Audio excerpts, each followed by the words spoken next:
Hello friend, তোমরা সবাই কেমন আছো? আশা করি সকলে ভালো আছো, সুস্থ আছো। তো চলে এসেছি আরও একটা নতুন ব্লগ ভিডিও নিয়ে তোমাদের সাথে। তো তোমরা পুরো ভিডিওটি দেখবে, আশা করি তোমাদের ভালো লাগবে। নমস্কার, আমি বিউটি আর আমার পরিবারের সকলকে অনেক অনেক শুভকামনার ভালোবাসা জানিয়ে আজকের এই ভিডিওটি শুরু করছি। আমার কাছে দূরের বন্ধুরা যে যেখান থেকে দেখছো, তোমাদেরকে অনেক অনেক ভালোবাসা জানাই। তো তোমরা সবাই একটু সাথে থাকবে, আমাকে একটু ভালোবাসা দেখবে। তো চলো দেখতে থাকো ভিডিওটি। আর এই যে দেখতে পাচ্ছ, সকাল থেকে একদম ব্লগটা শুরু করে দিয়েছি। তো বৃষ্টির দিন, বুঝতেই পারছো।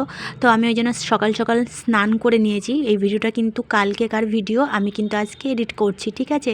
তো চলো দেখতে থাকো। আর এই যে সকালবেলায় স্নান করে এসে তো আমি চা বসিয়ে দিয়েছি, লিকার চা, আদা দিয়ে লিকার চা। তো এদিকে চাটা আমি দিয়ে ঢাকা দিয়ে দিয়েছি। প্রথমে চিনি দিয়ে আদা দিয়ে জলটাকে ফুটিয়ে নিই, তারপর আমি চা দিয়ে গ্যাসটা অফ করে দিয়ে ঢাকা দিয়ে দিই। এবারে আমি চাটা ছেঁকে নেব। তো তোমাদের দাদাভাই তো ঘুমিয়ে আছে, তো ওকে আর ডাকবো না, তো যখন উঠবে তখন খাবে। তো আমি এই যে আমার জন্য চাটা নিয়ে নিলাম আর মুড়ি চানাচুর মাখিয়ে নিয়েছি ওখানে। সকালবেলায় আমি চা দিয়ে মুড়ি দিয়ে খাই বেশি, আর আমার সোনা বাবাও আমার সাথে এই চানাচুরগুলো খাই। আর এদিকে দুধও দিয়ে গেছে ঘষে এসে। তো দুধটা একটু পরে জাল করব, কারণ আমি সকালবেলায় একবার ছেলেকে কমপ্ল্যান খাইয়ে দিয়েছি। তো তারপরে ও চা বিস্কুট খেয়েছে ওর ঠাকুমার সাথে। এই যে আমি একদম বিছানায় চলে যাই, মানে আমি সকালে আমি এই খাবারটা একদম বিছানায় বসেই খাই। আর এদিকে তোমাদের দাদাভাই কম্বল গায়ে দিয়ে শুয়ে আছে, আর ওদিকে সোনা বাবাও একদম ফোন নিয়ে বসে পড়েছে। সকালবেলায় উঠে পড়াশোনার নাম নেই। সকালবেলায় উঠে কিন্তু আমি ঘর দোর ঝাড় দিয়ে মুছে নিয়েছি। তো আমার এমনি ঘরের সমস্ত কাজ হয়ে গেছে, কিন্তু বিছানাটা গোছানো হয়নি। যেহেতু তোমাদের দাদাভাই শুয়ে আছে, সেই জন্য বিছানাটা পরেই তোলা হয়। তো চলো খেয়ে নিই।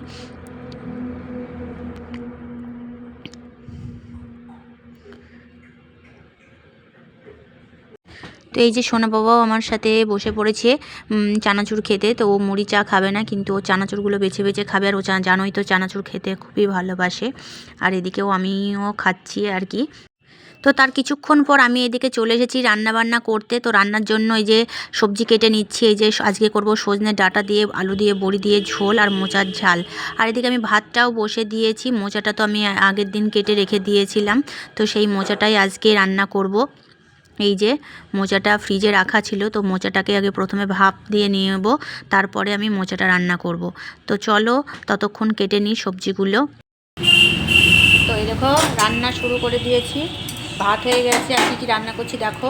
এই যে এখানে ভাত হয়ে গেছে, গরম গরম ভাত। আর এই যে মোচাটাকে আমি কেবল ভাপ দিয়ে নিলাম। এটাকে এখনও ধুতে হবে জলে। দেখো কতটা কষ বেরিয়েছে কালো। আর মোচাটা ভাপ দিতে গিয়ে কড়াটাও আমার কালো হয়ে গেছে। আর এই যে ছেলের জন্য একটা ডিম ভাজা করব। আর এই যে ডাঁটা দিয়ে আর এখানে বড়ি আছে। এই যে বড়ি, ডাঁটা দিয়ে বড়ি দিয়ে ঝোল হবে।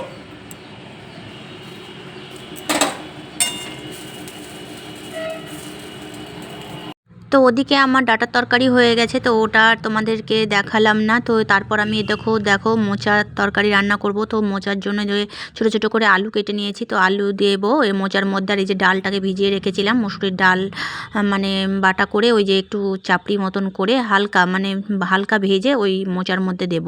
আর এই যে আমার ডাঁটার তরকারিটা হয়েছে, কেমন হয়েছে জানিও। এই সবজিটা খেতে আমার খুবই ভালো লাগে। বড়িগুলো মানে গলে গেছে, মানে প্রথম থেকে বড়িগুলো ওই ডাঁটা কষার সময় দিয়েছিলাম, তো তার জন্য বড়িগুলো একদম গলে গেছে ডাঁটার মধ্যে। তো এদিকে সোনা বাবা এখন পড়াশোনা করছে। তো ওর স্নান হয়ে গেছে আর সকালকার খাওয়াও হয়ে গেছে। ওকে দুদিন মানে বৃষ্টির জন্য স্কুলে পাঠায়নি, তাই জন্য বললাম তুই এবার একটু পড়াশোনা কর। তো আমি কিছু মানে লেখা দিয়েছিলাম রাতে, তো দিয়ে রেখেছিলাম। তো আমি বলছি এখন সেইগুলো লিখে নে। তো আমার কথা শুনে বেশ যাই হোক বইপত্র নিয়ে বসে পড়েছে। তো এখন লিখছে। আমিও ওইদিকে একটু টাইমের জন্য ওর কাছে এলাম। বন্ধুরা, আমার রান্না বান্না সব হয়ে গেছে। তো চলো তোমাদেরকে দেখাচ্ছি কী কী রান্না করলাম। এই যে ভাত, এর আগে তো তোমাদের দেখিয়েছি। আর এই যে ডাঁটার তরকারি, ডাঁটা দিয়ে আলু দিয়ে, এই যে বড়ি দিয়ে ঝোল, এটাও আমার প্রিয় তরকারি। আর এই যে মোচার তরকারি। আর এই যে এখানে এই ডাল বাটা একটুখানা রেখে দিয়েছি। এই ডাল বাটা এরকম হালকা কাঁচা কাঁচা করে ভেজের মধ্যে দিয়েছি। আর এটা দেখালাম না, এটা আগের দিনের চিকেন আছে। আর এখানে তোমাদের দাদাভাই কালাকাঁদ মিষ্টি নিয়ে এসেছে, তো সেটা আছে। তো এই ছিল আজকে রান্না বান্না। কেমন লাগলো জানিও। আর আজকের ভিডিওটা এখানেই শেষ করছি। যদি ভালো লেগে থাকে অবশ্যই একটু ভালোবাসা দিয়ে পাশে থেকো। তো চলো আবার দেখা হচ্ছে নেক্সট ভিডিওতে। সবাই ভালো থেকো, সুস্থ থেকো, টাটা, বাই।